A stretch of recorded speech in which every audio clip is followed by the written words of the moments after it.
They knew he wouldn't get reelected. They knew he wouldn't be elected the first time. He's proven them wrong twice, and they're melting down.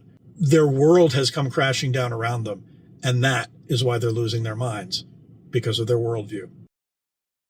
Hello, and welcome to the second episode of the 5-Minute Philosopher, Wisdom on the Run. Time is short, so let's get started. In the first episode, I talked a little bit about myself, contractor turned philosophy professor turned contractor, pays better, more fun, so forth.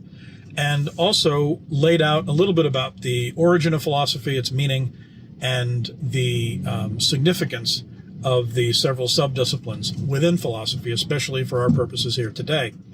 Now, today, we're talking about something related, but also different. Worldviews. What is a worldview? Why should you care? Why does it matter? Well, a worldview is literally what it sounds like, a view of the world. It structures how we see things. It puts limits around our experience and filters what we experience in a very particular way. There are three basic types of worldviews. There is the materialist worldview, the mystic worldview, and the religious worldview. The predominant worldview in the United States today is materialist.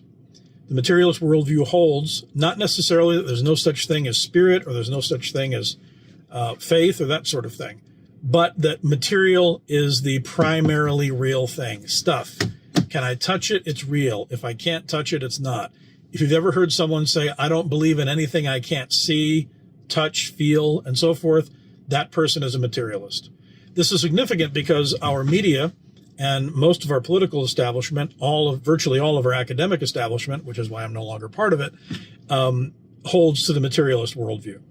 Next is the mystic worldview. Here, if you're a Star Wars fan, think the Force. There's a force behind what we see.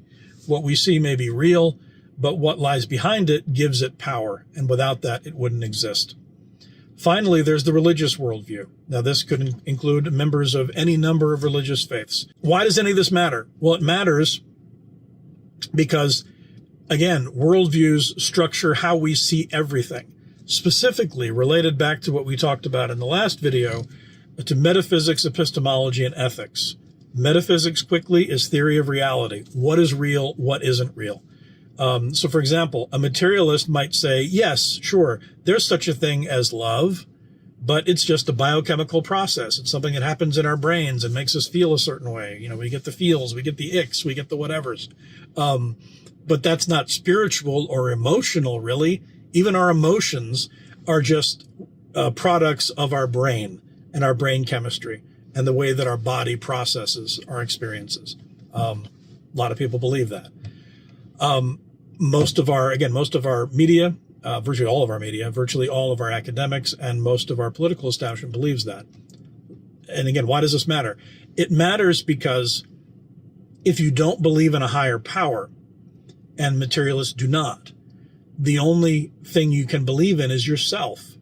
And you can say, well, I believe that kind of, but, I also believe in God and all that. Well, then you may have a little mix of the worldviews. That can happen.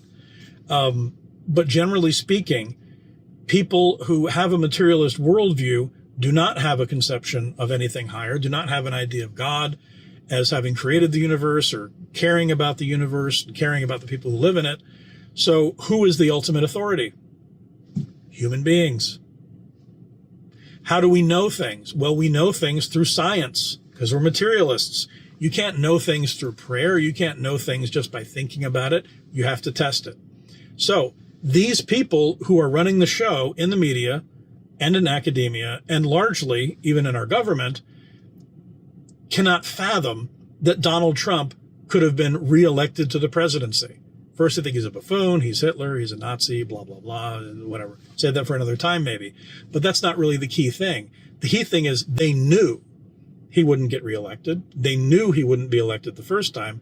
He's proven them wrong twice, and they're melting down because they are the final authorities, because they're materialists. There's no spirit, there's no God, there's no anything else, and they are the masters of the universe. Therefore, the re-election of Donald Trump has caused them to melt down. It's created a limit experience.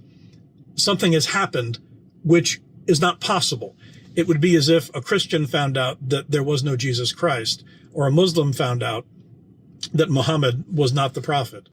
Their world has come crashing down around them, and that is why they're losing their minds, because of their worldview.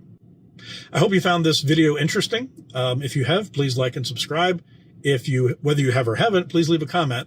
Let me know what sort of philosophical topics you'd like to see in the future, and I look forward to seeing you again on The 5-Minute Philosopher.